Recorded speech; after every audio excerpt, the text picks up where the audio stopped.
Bonjour, dans cette courte vidéo, je veux juste voir avec toi comment je vais traiter des problèmes de géométrie lorsque les dimensions sont représentées par des polynômes et non des valeurs réelles.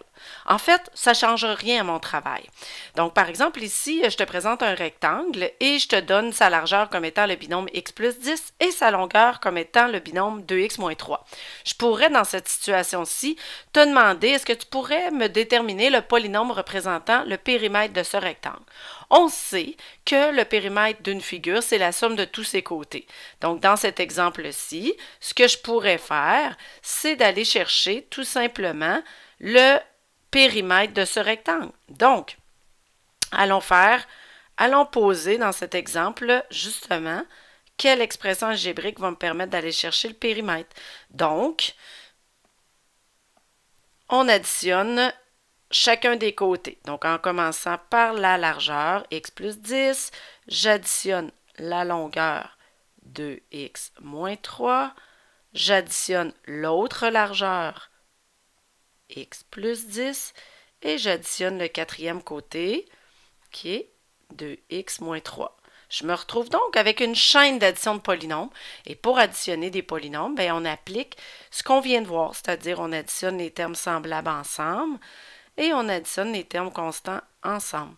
Donc, dans mon expression ici, je vais donc obtenir que le périmètre va être donc x plus 2x, 3, 4, 5, 6, donc 6x, 10 moins 3, 7, plus 10, 17, moins 3, 14. Donc, le binôme 6x plus 14, c'est le polynôme qui représente le périmètre de cette figure. Donc, ça ne change rien. L'idée, ça va être à toi de poser la bonne chaîne d'opération selon la situation. Donc, par exemple, si j'observe la deuxième situation, puis je te demande la même chose. Donc, quelle pourrait être l'expression algébrique qui représente le périmètre de cette figure?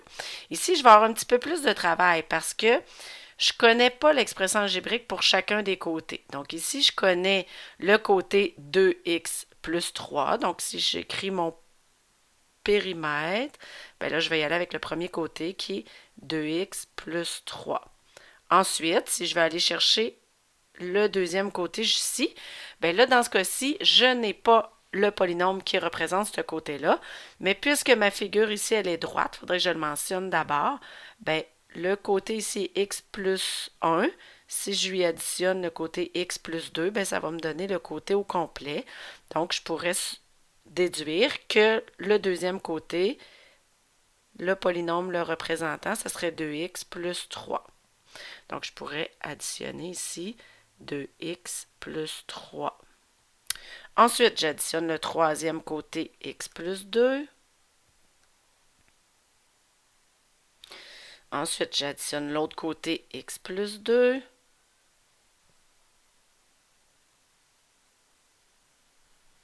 Ensuite, il me manque le petit côté ici. Donc, encore une fois, j'observe ma figure entière.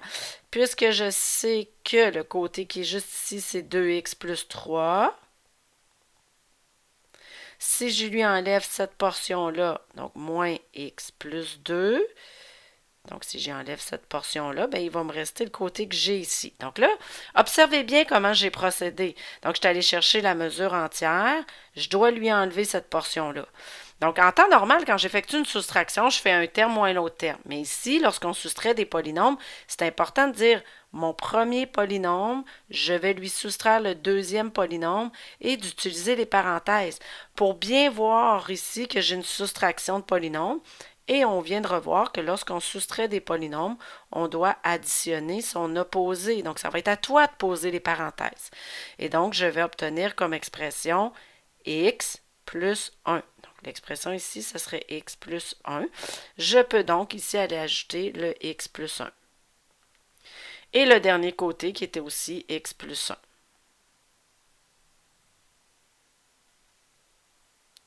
Donc, lorsque je suis sûre d'avoir identifié le polynôme pour chacun des côtés, moi, je fais toujours une dernière vérif, là, vous me connaissez.